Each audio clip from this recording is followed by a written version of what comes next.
seeing all this wonderful new Pac-12 network stuff. It couldn't be a more exciting time for our program and for this conference. So I'll start out by saying to Commissioner Scott, this is just a terrific venue, terrific season you've had so far, and I'm looking forward. We are looking forward to being a part of it.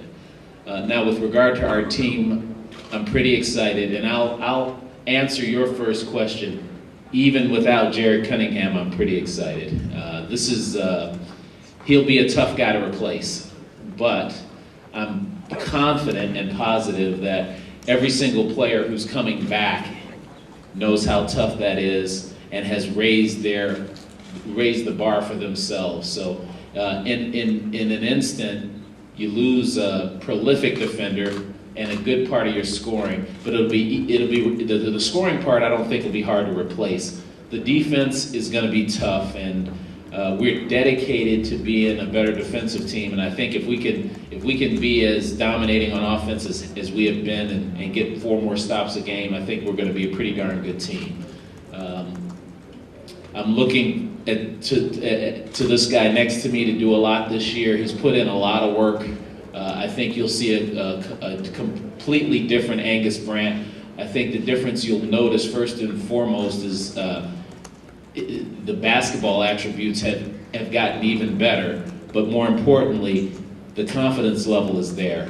Those of you out there who have played and have coached know what I mean. When a player thinks he's good enough, he's good enough, and this guy on the right is definitely good enough. And then we've got a couple of pieces that are coming back. I'm real happy with our experience. I mean, you know, this is a team that's played a lot of games together and only has 2 seniors. So with that, I'll open it up for questions. Yep. Why don't we take questions from the group? Question here in the 3rd row. Did any 7-footers call you after the DNC? That's a very good question. I got about 4 calls from 7-footers, but I got about 11 calls from people who said they were almost 7 feet tall.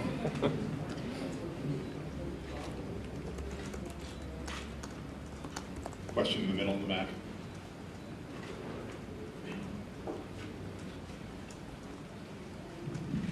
Kind of continuing along that same line, Coach, if you could just kind of walk us through a day in the life of Craig Robinson leading up to the election. Will there be practice on November 6th? Oh yeah, there'll be. Are you kidding? We've got a game on November 9th. There will be practice, and you guys should know that my personal life is like your personal life. It doesn't get in the way of my professional life. So a day in the life of our practice. These guys get up at about 6:30 in the morning to lift. I'm usually there having done my workout and waiting for these guys. And then we practice at about 11. And then, I get all my regular work stuff done. If you're wondering about campaign stuff, I usually do that on my off days. The days these guys have off, or I'll do it after. We'll have practice in the morning, and I'll do something later on in the day. But it's, we haven't missed a day of practice because of campaigning.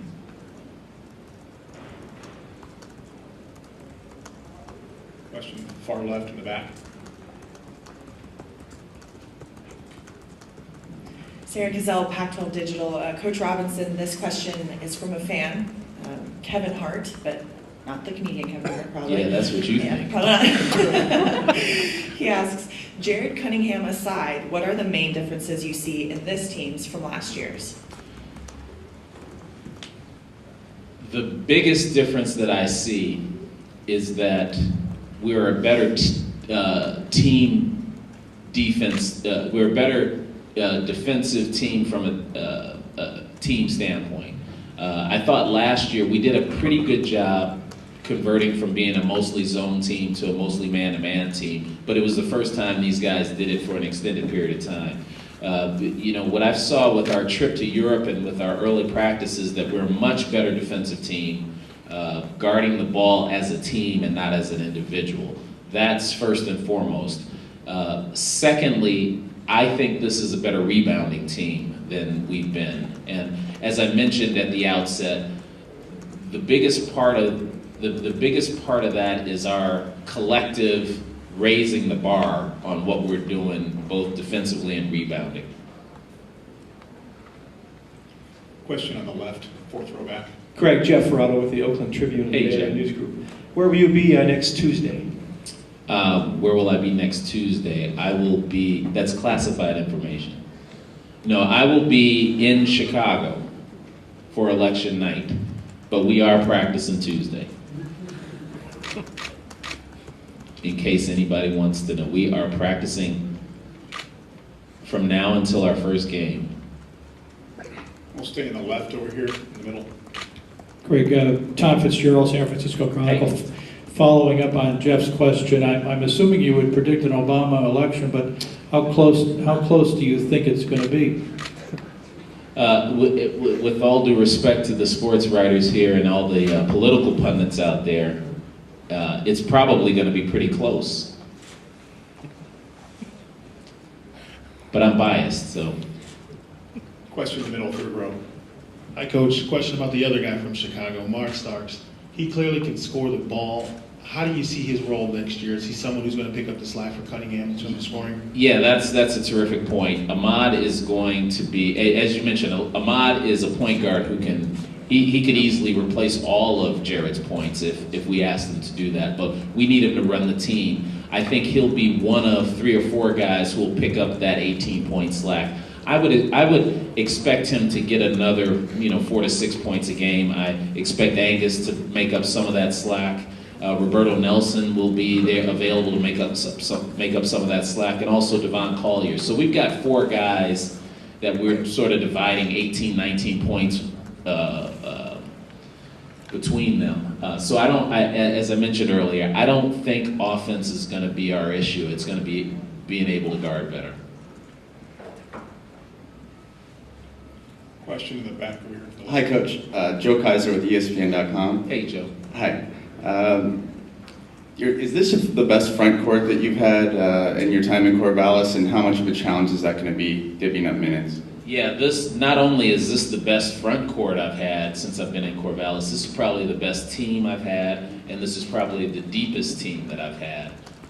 You look at, it starts right here with Angus, who's got a considerable amount of experience and will be sort of anchoring the offense and defense. For those of you who don't know, the center spot for us sort of gets a lot more play offensively and has the ball in his hands a lot. But then you look at, I mentioned Devon Collier. Devon Collier is an extremely respectable post-up player. Might be one of the best I've coached. He has a slippery way about him. He knows how to get fouled, and he can score points in bunches. You got Joe Burton, who is also going to see significant amount of time. Might even start for us. And then you got Eric Moreland. So I've got 4 front court players who all could start, and I think all can play at a very high level in this conference. Question in the middle. Coach, you've talked a lot about defense. Who's your best defender? Right now, I would say our best defender is Ahmad Starks. But we've got a freshman, Jamal Reed, who's from Atlanta, Georgia, who is going to surprise a lot of people with his defense. He is long. He's about 6'6", 6'7", long arms, and has a real knack for playing defense. And his defense is going to get him on the court this year and get him on the court early. Questions? Well, Angus, I'm not going to let you skate without answering one. As a fellow Australian, Brock Bowden coming up next, when you go home, who's got the better reputation? We're from different parts of the country, so maybe we have equal reputation from where we're from. But I know Brock went to the AIS, so maybe he has a little bit of an edge on me. And for those of you who don't know, the AIS is the Australian Institute of Sports, and you went to? I went to the New South Wales Institute as well. So it's a little bit like Oregon State and the neighbors down the way. Any more questions for the group? Okay, gentlemen, that'll do it. Thank you so much. Thanks a lot, gang. Thank you.